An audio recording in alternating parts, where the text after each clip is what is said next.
Kalau dari catatan saya pribadi, saya dapatkan paling tidak Islam itu mengatur agar jangan sampai terjadi pencabulan, jangan sampai terjadi hal-hal yang tidak diinginkan dengan seorang manusia, seorang hamba itu mengetahui bahwa dirinya punya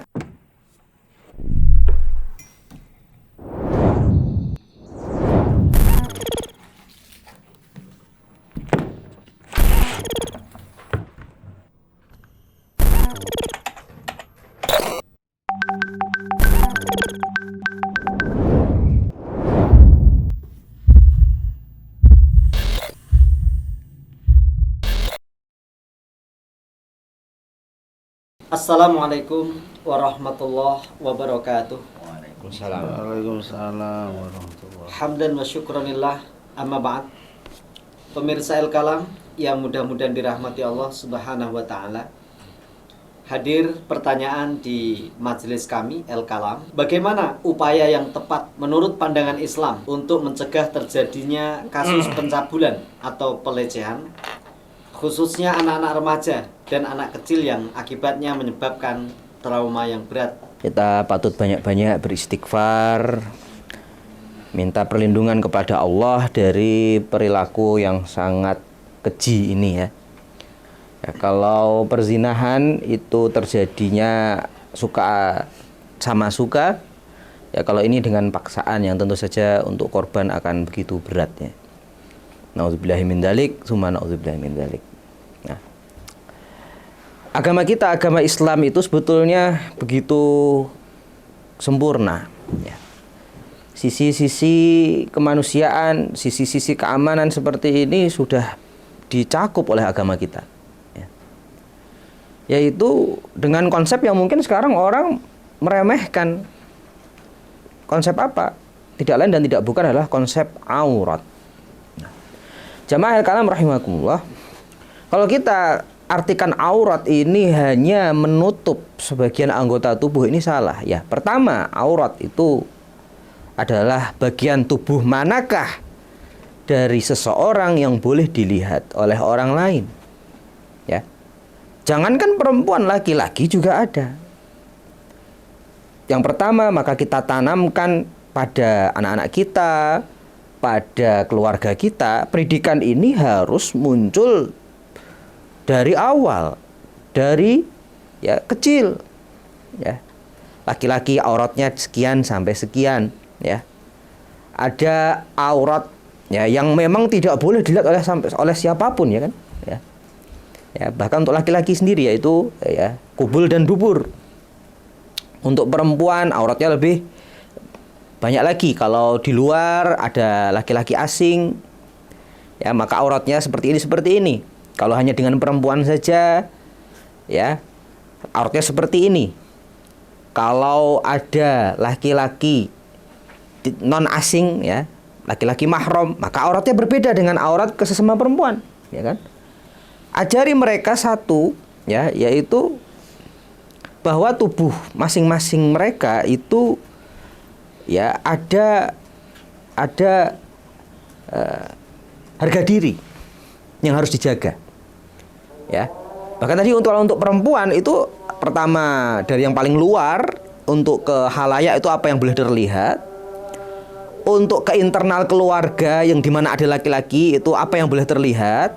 Kemudian ke sesama perempuan apa yang boleh terlihat. Kemudian yang hanya boleh dilihat oleh diri sendiri. Ya, laki-laki mungkin kalau laki-laki lebih simpel ya. Yang tidak boleh terlihat orang dan yang boleh dilihat oleh dia sendiri. Ya. Ini harus sangat kita ketekankan karena luar biasa sekarang. Kalau dulu usaha-usaha untuk melepaskan aurat, membuka aurat ini hanya untuk perempuan, sekarang laki-laki juga dibuka.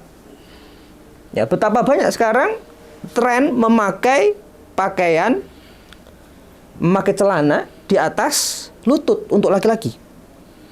Ya, menjadi tren di mana-mana orang pakai. Ngapain? Kalau untuk saya, dosanya sama dengan perempuan tidak pakai jilbab. Monggo, silahkan debat. Untuk saya, laki-laki yang keluar dengan pakaian seperti itu dosanya sama dengan perempuan yang keluar tidak pakai jilbab, sama. Bedanya apa? Di Islam tidak ada bias gender. Ya. Dan ini penting sekali. Kenapa? Itu nggak boleh dilihat orang. Itu aurat. ya aurat nggak boleh dilihat. Ya suami istri kan boleh Ustaz, ya suami istri. Kalau suami istri ya itu sudah dianggap satu. Ya, itu satu. Ya satu masalah apa yang boleh dilihat orang dan apa yang tidak boleh dilihat. Ya, jadi dilihat saja tidak boleh, apalagi dipegang, apalagi disentuh. Ya, beberapa kasus pencabulan ini mohon maaf terjadi oleh orang-orang terdekat. Ya, beberapa kasus naudzubillah min dzalik. Kenapa? Karena korban diantaranya tidak mengerti apa yang boleh dipegang oleh ya orang lain dan apa yang tidak boleh dipegang oleh orang lain. Tidak hanya anak perempuan ya. Tidak hanya anak perempuan, laki-laki juga sama. Di Islam tidak ada bias gender perempuan begini. Walaupun ada perbedaan karena Allah memberikan kita alat-alat yang berbeda juga. Pembahasan aurat ini pada privacy. Ya. Bahkan ini di Al-Qur'an, surat An-Nur ayat 58. Ya. Allah Subhanahu wa taala memberitahukan kepada kita tentang namanya waktu-waktu aurat. Waktu pun juga ada aurat, privacy. Ya. A'udzubillahi minasyaitonirrajim. Ya ayyuhalladzina amanu liyasta'dzinakumul ladzina malakat aymanukum. Liyasta'dzinkumul ladzina malakat aymanukum walladzina lam yablughul huluma minkum salasa marrat. Ya. Wahai orang-orang yang beriman, hendaknya pembantu-pembantu kalian dan orang-orang yang belum balik di antara kalian minta izin untuk bertemu kalian, harus minta izin untuk bertemu kalian atau memasuki ruang pribadi kalian pada 3 waktu. Bahkan untuk ya, ini juga berlaku untuk anak karena di ayat 59 wa idza balaghal atfalu minkumul huluma falyasta'dzinu kama sta'dzana alladzina min qablihim. Ya. Anak sendiri, anak bapak ibu di rumah mau masuk kamar jenengan pada 3 waktu tertentu, yaitu pada setelah sholat subuh, kemudian setelah sholat duhur, dan setelah sholat isya. Itu harus izin. Ini perintah Al-Quran. Kalau mau masuk ruang privat orang tua, bahkan untuk anak itu harus izin ya. Kalau masih disusui bagaimana tadi ya? Beda. Kalau sudah besar itu harus izin. Masuk ruang privat orang tua itu harus ada izin. Jadi dalam Islam ada memang namanya ruang privat, di mana digariskan waktunya. Karena pada waktu-waktu ini itu rawan anak-anak melihat sesuatu yang tidak pantas dilihat dari orang tuanya. Selain tubuh juga ada ruang privat, ya, aurat. Nah, ini konsep Islam. Dan yang ketiga, jamaah sekalian rahimakumullah, ada di dalam hadis. Ya, Nabi Muhammad SAW muru auladakum bisolati, ya, wahum abna'u sab'i sinin. Perintahkan anak-anak kalian untuk sholat ketika mereka berusia 7 tahun. Wadribuhum 'alaiha wahum abna'u asyar. Kalau nggak mau umur 10 tahun kok nggak mau sholat, suruh dipukul. Ya. Loh, kejam tat ya, itu nanti pukulan itu adalah peringatan tegas, bukan untuk melukai, ya. Catatannya di sini yang sesuai dengan pembahasan kita adalah wa farriqu bainahum fil madaji. Ruang privat lagi. Anak-anak harus tidur di tempat sendiri-sendiri. Ketika mereka berusia 10 tahun tidak boleh campur, tidak boleh satu kasur 2 orang, tidak boleh berkumpul dengan bahkan saudaranya, apalagi orang lain. Ya. Jadi kalau dari catatan saya pribadi, saya dapatkan paling tidak Islam itu mengatur agar jangan sampai terjadi pencabulan, jangan sampai terjadi hal-hal yang tidak diinginkan, dengan seorang manusia, seorang hamba itu mengetahui bahwa dirinya punya ya harga diri pada anggota tubuhnya, punya waktu private, punya ruang private, ya, yang tidak boleh ada orang di situ, ada orang lain di situ, ya. Sekarang kan kita biarkan orang sama saudara sepupu biasanya yang banyak ini laki perempuan ya dibiarkan tiduran bersama-sama di sofa atau di kursi kasur lipat ya dan seterusnya. Ini salah, semuanya salah ya. Dan kemudian yang terakhir adalah konsep mahram. Konsep mahram ya. Siapa yang boleh dinikahi dan siapa yang tidak boleh dinikahi. Ya. Kita itu kan saudara, Ustadz, itu kan anak. Ini kan anak saya dengan anak saudara saya. Sepupu itu bukan mahram, Bapak-bapak, Ibu-ibu sekalian. Sepupu itu bukan mahram. Ya, mereka boleh menikah dan kalau terjadi ada apa-apa pada mereka itu jadi perzinahan. Ya, naudzubillah min dzalik ya. Di konsep-konsep dalam Islam ini harus kita pahami betul dan kita ya terapkan ya. Karena ini sudah Allah atur sedemikian rupa, sedemikian baiknya ya. Tinggal kita mau melakukan apa tidak, dan ternyata memang banyak yang sudah meninggalkan ya, banyak yang sudah meninggalkan. Ya, naudzubillah min. Untuk menghindarkan anak dari pelecehan seksual atau apa tadi istilahnya? Pencabulan. Pencabulan yang pertama, tambahan dari apa yang disampaikan oleh Ustadz Imad adalah family time. Memberikan ruang family time yang cukup pada anak-anak yang usia dini.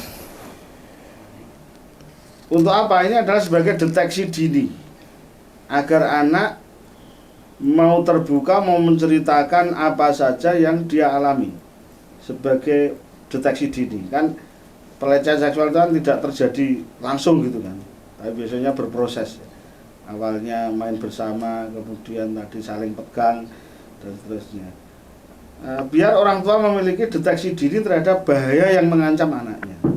Anak-anak biasanya bercerita apa saja yang dia alami kalau hubungan orang tua dan anak ini dekat, atau yang sering kita sebut setiap hari itu harus ada family time, kumpul antara ayah, ibu dan anak. Nah, itu akan mempermudah orang tua untuk deteksi dini ya, melihat bahaya-bahaya apa yang sedang mengancam anaknya. Kemudian tambahan yang kedua adalah masalah mengajarkan kepada anak untuk, tadi kan sudah dipahamkan masalah aurat, masalah anggota tubuh privasi ya. Mengajarkan kepada anak, menanamkan kepada anak untuk berkata tidak atau menolak siapa saja yang berusaha menyentuh anggota tubuh privat. Itu yang harus diajarkan.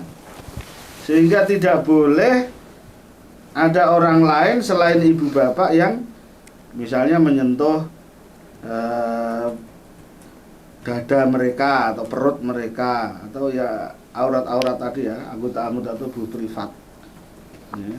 Kalau salaman ini kan bukan privat ya, anggota-anggota tubuh privat lah ya, mulai ini leher, dada, perut dan lain sebagainya.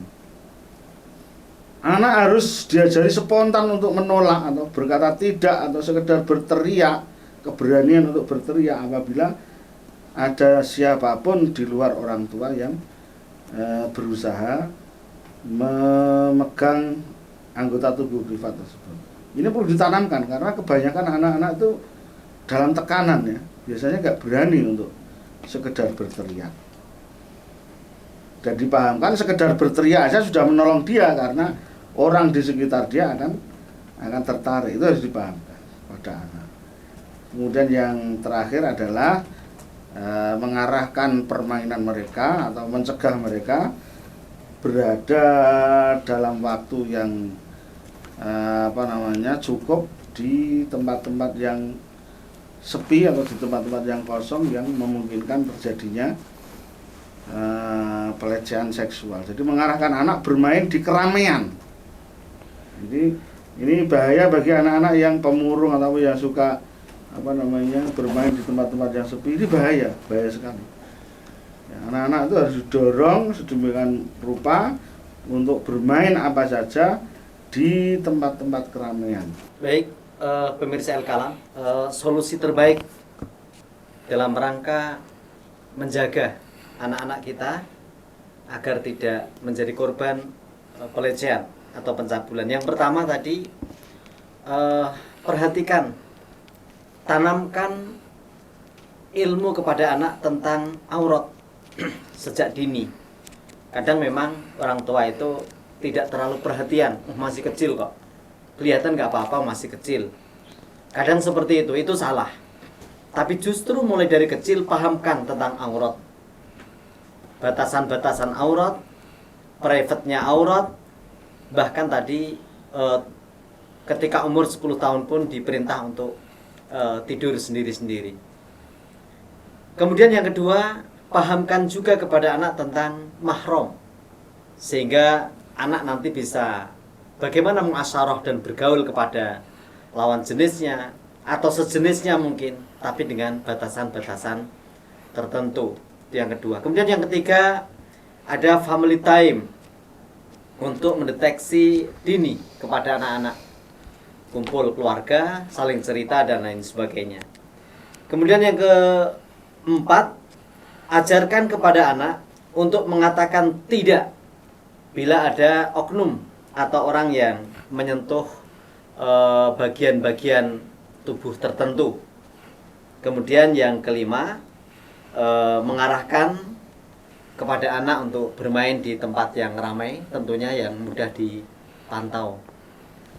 Kemudian ditutup dengan closing statement oleh Ustaz Thayyib, jaga pandangan dan jaga aurat. Demikian jawaban dari para asatidz, mudah-mudahan bisa menjadi referensi kita bersama dalam rangka melindungi anak-anak kita. Jazakumullah ala ihtimamikum wal afu minkum. Assalamualaikum warahmatullahi wabarakatuh. Waalaikumsalam.